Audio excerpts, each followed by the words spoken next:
Genesis, chapter 8.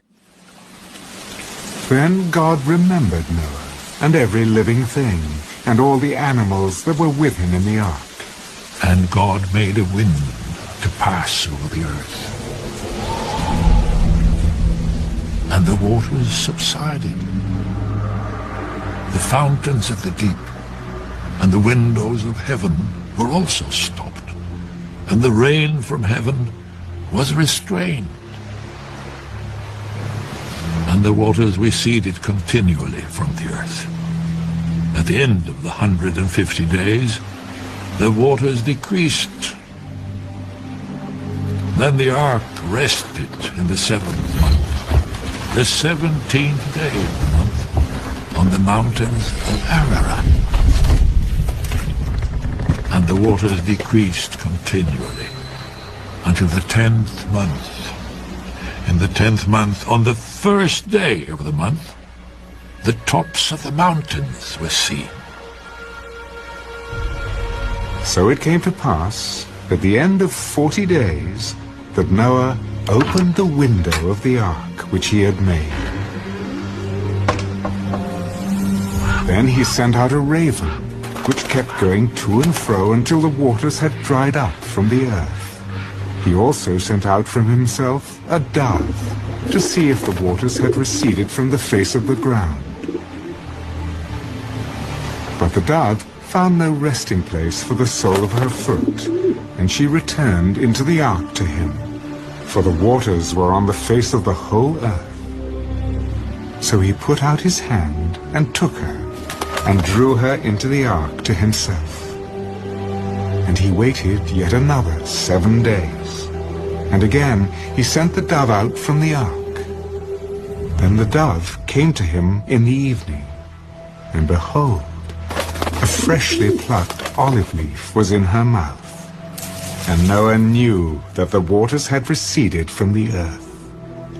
So he waited yet another 7 days, and sent out the dove, which did not return again to him any more.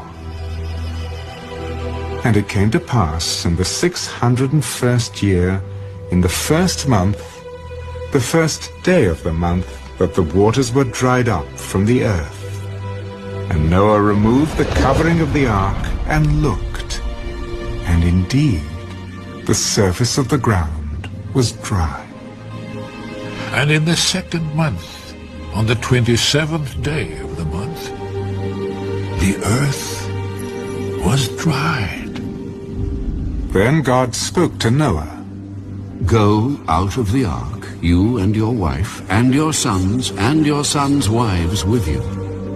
Bring out with you every living thing of all flesh that is with you, birds and cattle, and every creeping thing that creeps on the earth, so that they may abound on the earth, and be fruitful and multiply on the earth.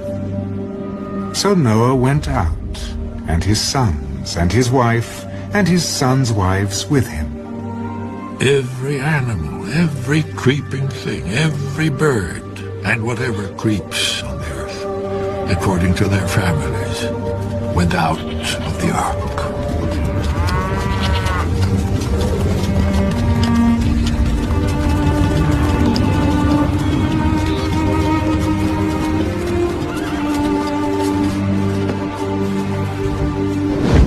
Then Noah built an altar to the Lord, and took of every clean animal and of every clean bird, and offered burnt offerings on the altar. And the Lord smelled a soothing aroma. Then the Lord said in his heart, I will never again curse the ground for man's sake, although the imagination of man's heart is evil from his youth. Nor will I again destroy every living thing, as I have done. While the earth remains, seed time and harvest, cold and heat, winter and summer, and day and night shall not cease.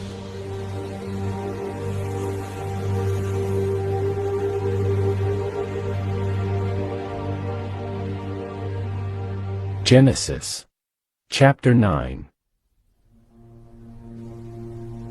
So God blessed Noah and his sons. Be fruitful and multiply and fill the earth.